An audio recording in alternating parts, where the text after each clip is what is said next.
As someone who sees a lot of value in personal training, for this interview assignment, I really thought it would be interesting to look at some personal trainers that I know, one that I actually train with, as well as one that my mom trains with, to see if they see the importance of the mind body connection in personal training and if the mind body connection actually does exist in regards to personal training. So, just in terms of the mind body connection, I know we've talked a lot about the great debate in our class, basically, whether or not the mind body connection even exists. I'm on the pro side of that debate. I think there is huge value in both understanding and being aware of the mind body connection. That is, that your thought processes can help overcome health obstacles, and that your thought processes and the way that you deal with stressors in your life or the way that you exercise can actually help overcome health obstacles.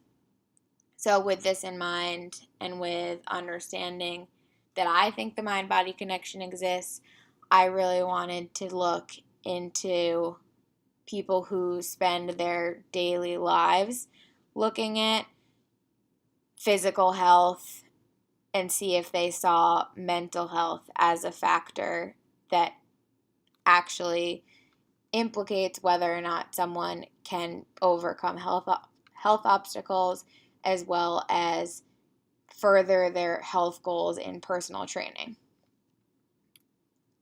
The two people I interviewed were James Brewer, who's 44 and a former basketball player overseas, and he is now a personal trainer. In fact, he's my personal trainer, as well as Linda O'Laughlin, who is 50, who is a former gymnast and dancer, and now is a hot yoga teacher, and both of them do private as well as group classes, which is also something I was looking at as to whether or not the influence of others in an exercise setting impacts performance as well as maybe impacts your mental state. I asked both of them the same set of questions, obviously tailored to either yoga or dancing or basketball or personal training and group fitness. The overarching theme, as you can see, I'm sure by now, is, does the mind-body connection exist in personal training? So what was really interesting was that both James and Linda see the value in the mind-body connection, but were never actually trained in understanding what the mind-body connection is, or really even knew anything about the science behind the mind-body connection, which is something we'll get to a little later. So both of them mentioned the impact that either an individual client or a group setting, the impact that your day-to-day life has on your health, whether or not it's coming in with an injury and having to adjust mentally in order to be able to perform physically, or if it's something going on with their kids at school or something going on in their family. Both James and Linda saw that that has a huge effect on how an individual performs in their workout for the day. Linda even mentioned the weather having a huge impact, especially on her group classes, where in the winter she may have 5 or 6 people show up for that 6 a.m. yoga class and they're ready to go, and she's ready to go-ish. But then for the 6 a.m. class already this May, she's got 20 people in the class. They're up, they're excited about the class, they get a great workout in, and it's just completely different. James Brewer even mentioned that get your head in the game attitude is something that he understood as a basketball player, and also was never really taught as a basketball player how your mind-body connection really plays into getting your head in the game. But that's just something that has always been said to him and something that he understands is important. He also really focuses a lot on the positive aspect of every day So if you are injured or you do have some mood or something going on in your life that might be affecting your physical performance for that day, he says that he's not going to focus on your injury, although he'll naturally focus on it for safety purposes, but he's not going to focus on your injury, because if you focus on your injury, that'll let the injury get the best of your mental state rather than focusing on the fact that you are here to work out. You'll do what the best you can do, and the best you can do is better than not doing anything. Linda also said the same thing, where she was like, if someone comes in and they look really stressed, she likes to remind them that it took a lot for them to come in today and just do the best that you can do. I think that positive aspect is really important and also really interesting to understand from personal training perspective, and maybe in the future interviewing someone who maybe has that more hard shell perspective would be an interesting dichotomy. But both James and Linda thought that that positive environment really created a good workout for their clients, and that's how they choose to focus on every day. What's really interesting about all of that is that they were never actually taught to have a positive attitude. As I said before, both of them were athletes of some sort growing up. James went on to be a professional basketball player, and Linda was a really competitive gymnast and dancer. And I think through all of their experiences, as well as some sort of training, either in the field of personal training or in yoga, has allowed them to basically come up with an environment that they want to be a part of. They both see a huge need for rapport with a client, whether it's group or individual setting, but especially for individual setting, such that James won't even take clients that he doesn't see himself getting along with, because he doesn't think that it will be productive time for either of them to spend working together if they don't have that rapport or have that connection. He thinks that's a really important part of someone looking forward to their workout.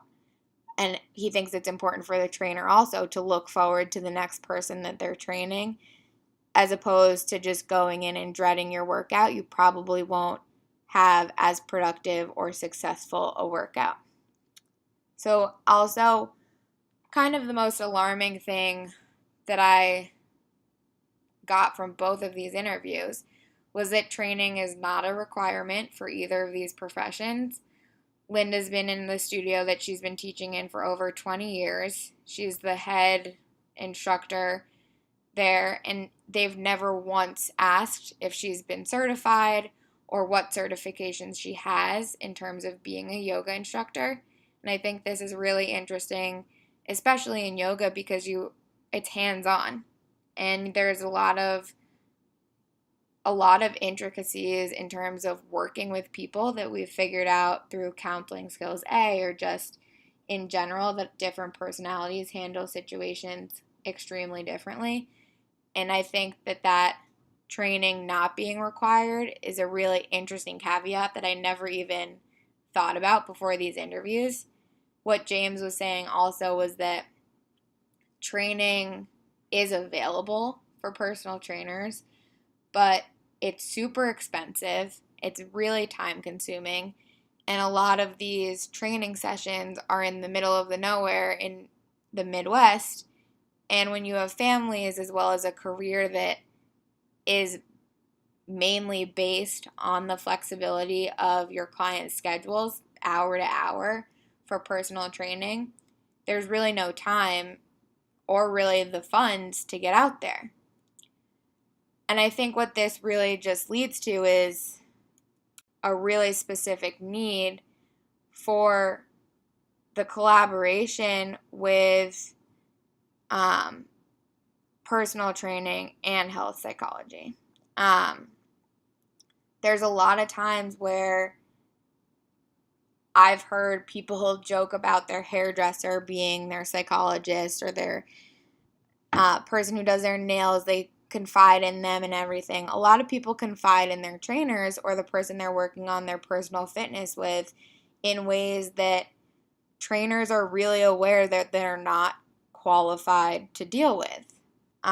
You go in, you complain about your day to your trainer, and James has mentioned that there have been plenty of times, and so has Linda, where people start going into these deep emotional things that they're dealing with, and they have no real qualifications to confide or to really give advice to the clients that are confiding in them.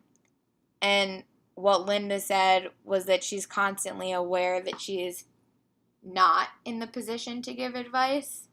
And when she does respond to these emotional situations, that she makes it clear that she's not giving advice. She's giving suggestions of how she would personally handle the situation.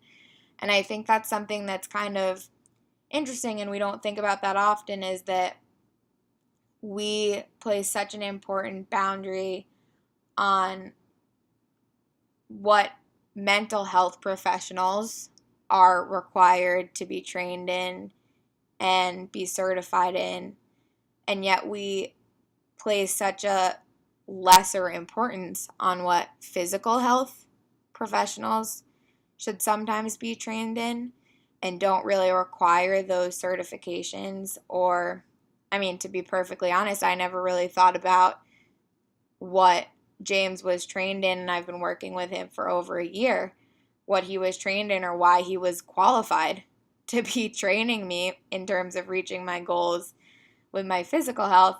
And I think that's something that we might need to change our understanding in if we're going to be successful in both fields of personal training and health psychology.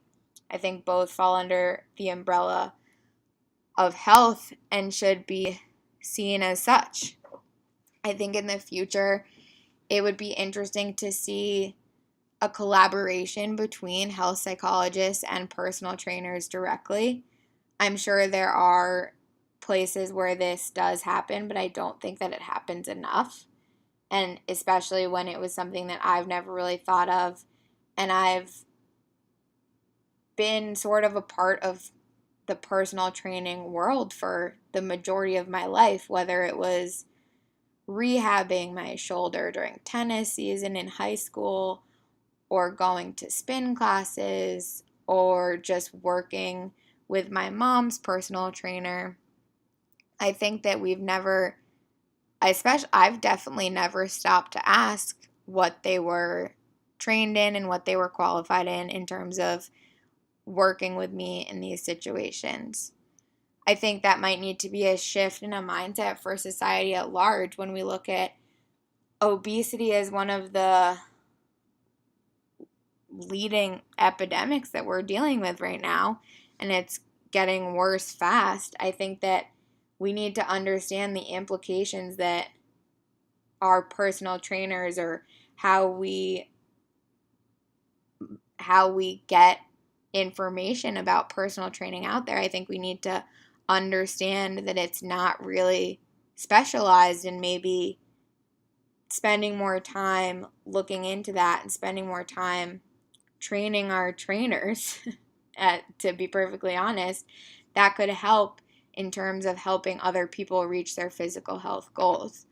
I know that both James and Linda were really interested in the idea of maybe working with a psychologist and understanding how mental health affects physical performance in terms of working with their clients, because they see it every day through their experience, but have never actually learned or understood this to be a true scientific phenomenon, that your mind affects the way your body performs.